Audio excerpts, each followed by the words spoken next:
પરમ ભદ્રંકર આત્માનો અજવાસ તો કોને નથી જોઈતો, આત્મકલ્યાણ તો કોને નથી કરવું. આત્મકલ્યાણ શબ્દનો અર્થ છે આત્મા તરફ દ્રષ્ટિ કરવાથી થતું કલ્યાણ. આત્મામાં પરમાત્માનો અંશ છે. એ સત્યનો અનાદર કરીને આત્માની મુક્તિ માટે ધર્મનો માર્ગ લેવાને બદલે આજનો માનવી તો સ્વાત્માનું જ ખૂન કરવા પ્રવૃત્ત થયેલ છે. આત્માનું સતત સાનિધ્ય એ જ ખરો ઉપવાસ છે. ઉપ એટલે સમીપ.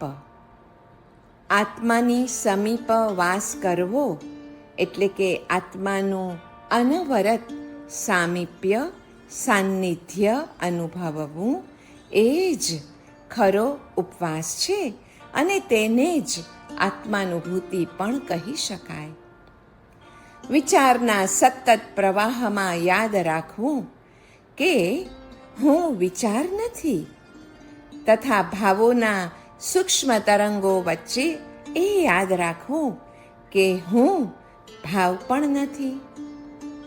ધર્મ પુરુષાર્થના પ્રભાવે આત્મા સુખેથી જીવી શકે છે, સુખેથી સમાધિ મરણ પામી શકે છે. કિંમતીમાં કિંમતી વસ્તુ આ 14 રાજલોકમાં જો કોઈ હોય તો તે આત્મા છે. તેથી તેનું રક્ષણ કરનાર પ્રભુ અને તેમની આજ્ઞા કે ઉપદેશ એ આપણા સૌ માટે પરમ આલંબનભૂત છે. 9 પદમાં એટલે જ તો અરિહંત સેન્ટરમાં છે, વચ્ચે છે. મોહનો જય કરવા આત્માને જાણવો જરૂરી જ છે. પરંતુ અરિહંતને જાણ્યા વિના તો આત્મા પણ જણાતો નથી. એટલે જ દ્વાર રૂપે અરિહંતને લેવાના છે. જે સ્વયંને જાણી લે છે તે એ પણ જરૂર જાણી જ લે છે કે જે આત્મા એનામાં છે એ જ સમસ્ત જીવોમાં છે. આથી સ્વાભાવિક રીતે જ એનામાંથી સર્વ તરફ પ્રેમ અને કરુણાનો પ્રવાહ વહેવા લાગે છે. આ સ્થિતિએ જીવન પોતાની માટે નહીં, સૌ માટે બની જાય છે તથા વ્યક્તિ સ્વયંને જાણીને પછી સ્વથી પણ મુક્ત થઈ જાય છે.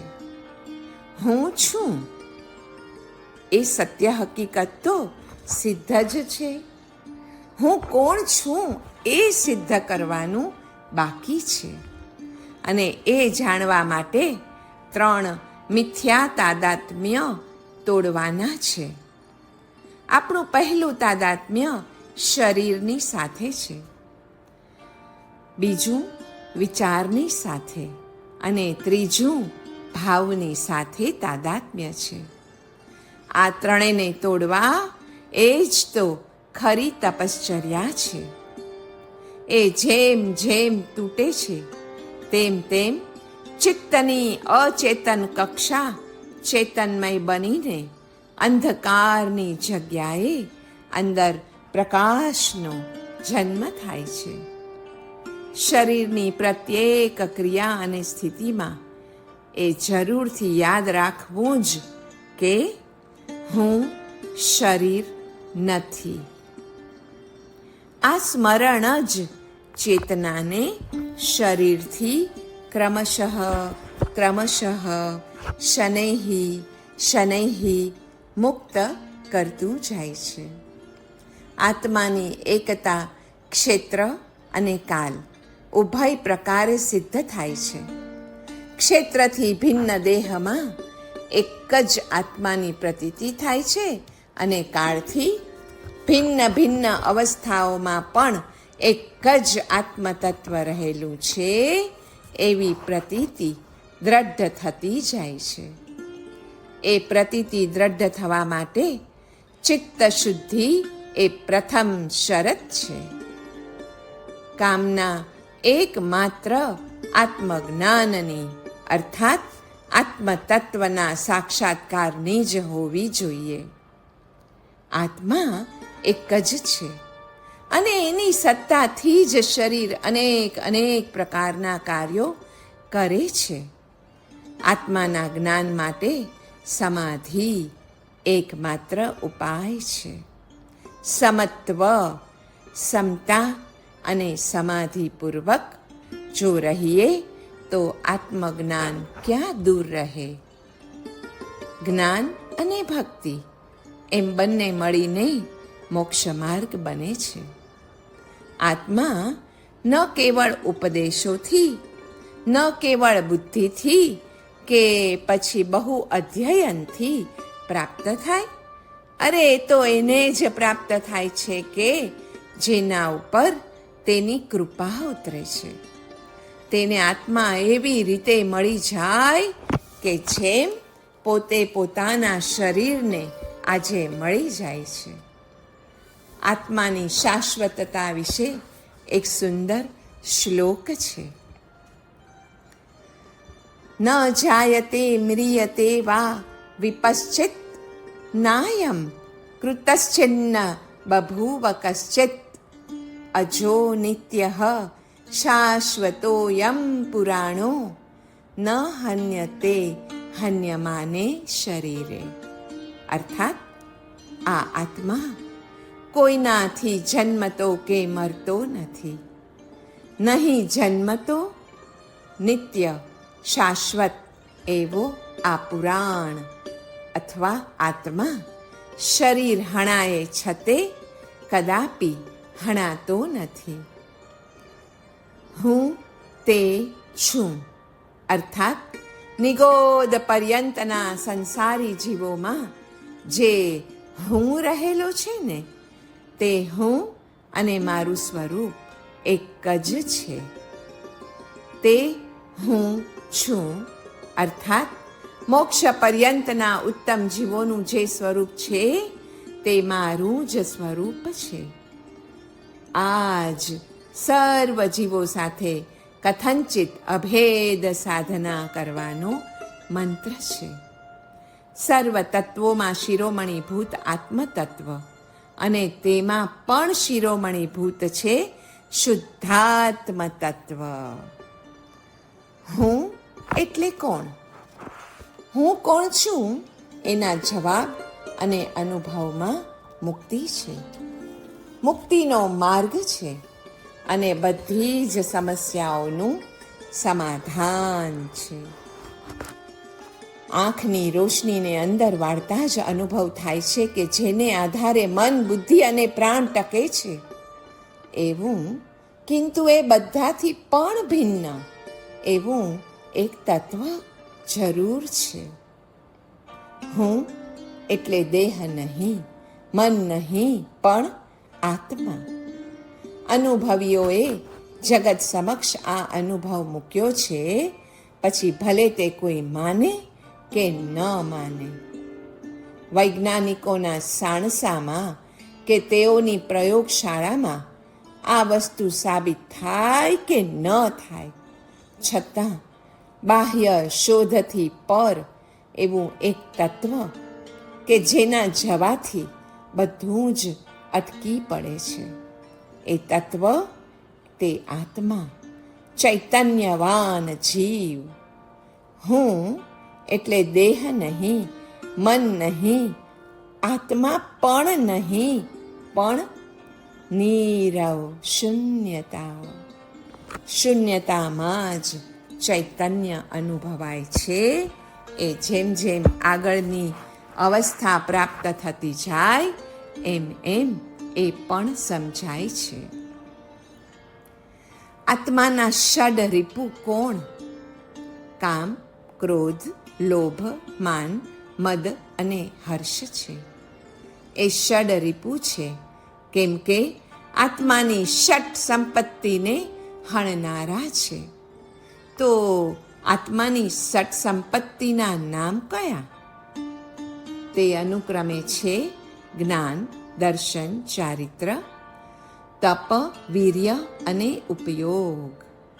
કામથી જ્ઞાન હણાય, ક્રોધથી દર્શન હણાય, લોભથી ચારિત્ર હણાય, માનથી તપ હણાય, મદથી વીર્ય હણાય અને હર્ષથી ઉપયોગ હણાય છે કે 6 થી 6 હણાય છે અને એકથી પણ 6 હણાઈ શકે છે.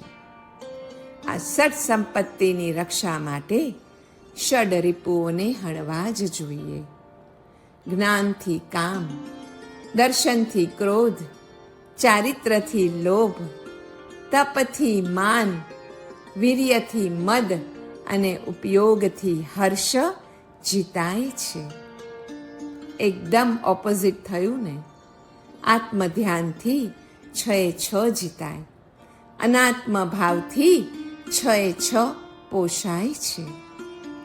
દ્રવ્ય દ્રષ્ટિથી શુદ્ધ આત્મા અથવા પરમાત્માનું ધ્યાન એ સર્વ પ્રકારના વિકારોને જીતવાનો અનન્ય અને અમોઘ, અનુપમ અને અદ્વિતીય ઉપાય છે. આવો આજથી જ તેને અજમાવવાનું શરૂ કરીએ.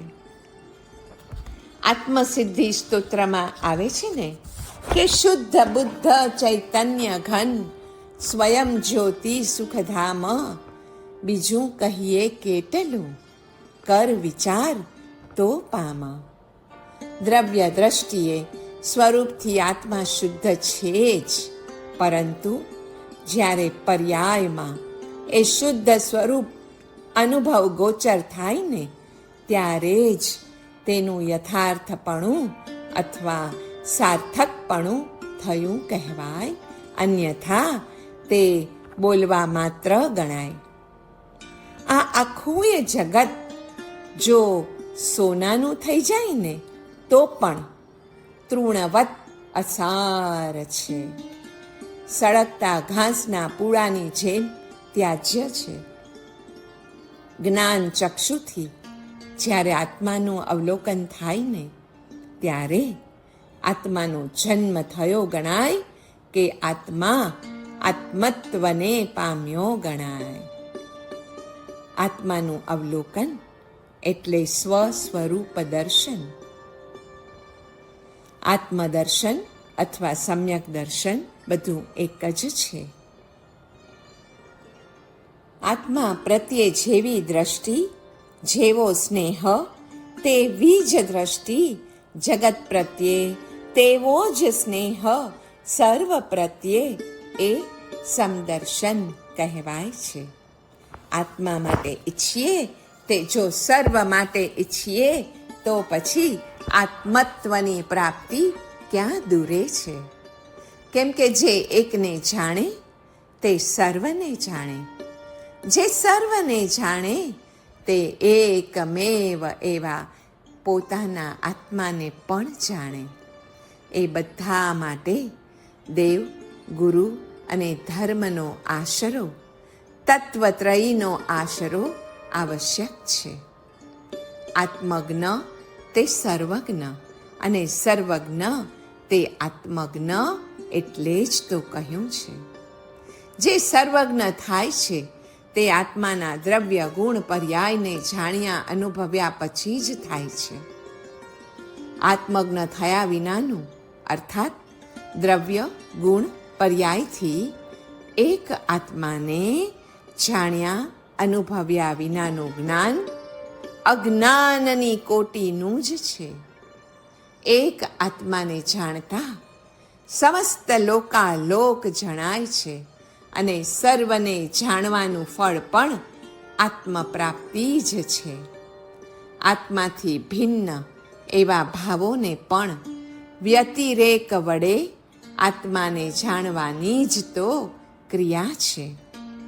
નિજ સ્વરૂપને વિશે દ્રષ્ટિ દેવાથી સમસ્ત સૃષ્ટિ જ્ઞેયપણે પ્રતિબિંબિત થાય છે.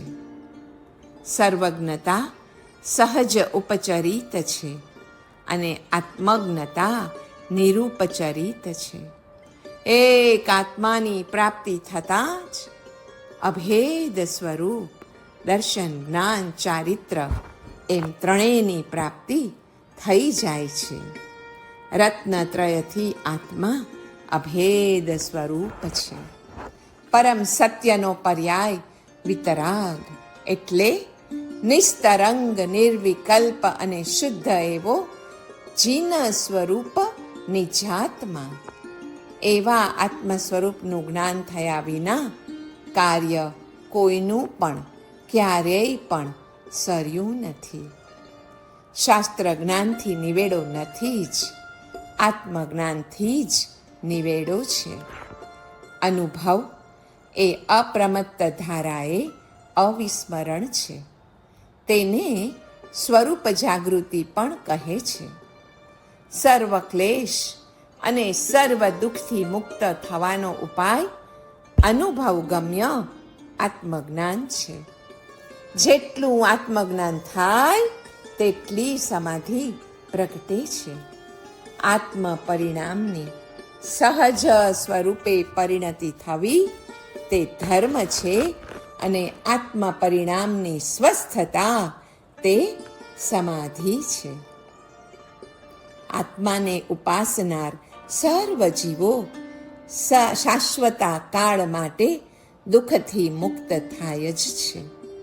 આત્માને ઓળખવો હોય તો આત્માના ચીર પરિચયી અને પર વસ્તુના ત્યાગી થવો.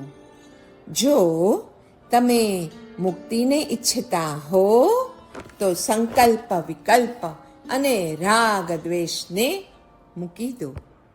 હું એક છું, હું અસંગ છું, પરભાવથી શૂન્ય છું, અસંખ્યાત પ્રદેશાત્મક નિજ અવગાહના પ્રમાણ છું, અજર અમર અજન્મ છું, શાશ્વત છું, સ્વપર્યાય પરિણામી સમયાત્મક છું. શુદ્ધ ચૈતન્ય સ્વરૂપ, માત્ર નિર્વિકલ્પ દ્રષ્ટારૂપ હું આત્મા છું. અરિહંત, સિદ્ધ, સાધુ અને કેવલી કથિત ધર્મનું શરણ સ્વીકારવા યોગ્ય છે, કારણ કે તે મંગળ તથા લોકોત્તમ છે. લોકમાં મંગળ, ઉત્તમ અને શરણ શુદ્ધ આત્મ તત્વને છોડીને બીજું કોઈ નથી. અરિહંતો શુદ્ધ આત્મા છે, સિદ્ધો શુદ્ધાત્મા છે, સાધુ શુદ્ધ આત્મા છે, ધર્મ કેવલી કથિત ધર્મ એ પણ શુદ્ધાત્મા છે. જ્ઞાન, દર્શન, ચારિત્ર, તપ, વીર્ય અને ઉપયોગ એ આત્મા છે. એવી જ રીતે અરિહંત, સિદ્ધ, સાધુ અને ધર્મ પણ આત્મા જ છે, આત્માથી અન્ય નથી. તેથી જ આત્મા જ શરણ્ય છે, આત્મા જ લોકોત્તમ છે અને આત્મા જ પરમાર્થ મંગળ છે. સમયસારમાં કહ્યું છે કે તમ એ યત્ત વિહત્તમ દાએહમ અપ્પણો સવિહવેણ. આત્માનું શુદ્ધ સ્વરૂપ, એકત્વ, વિભક્ત સ્વરૂપ મારા સમસ્ત બુદ્ધિ વૈભવ વડે હું દેખાડું છું. તે તમારા સ્વાનુભવથી પણ પ્રમાણ કરજો. સમ્યક દ્રષ્ટિ જીવ ચૈતન્યના સામર્થ્યને ઓળખે છે. તેથી તેને ચૈતન્યથી ભિન્ન વસ્તુ ઉપર અંતરથી રાગ હોતો નથી. એ દરેક વસ્તુઓ ઉપર હેય બુદ્ધિ, છોડવાની, ત્યાગવાની બુદ્ધિ હોય છે. તેને સ્વરૂપમાં એકત્વ બુદ્ધિ હોય છે અને પરમાત્રમાં વિભક્ત બુદ્ધિ હોય છે. આવો એકત્વ વિભક્ત આત્મા જ સ્વસ્વરૂપમાં પ્રકાશી શકે, કેમ કે તે શુદ્ધ છે.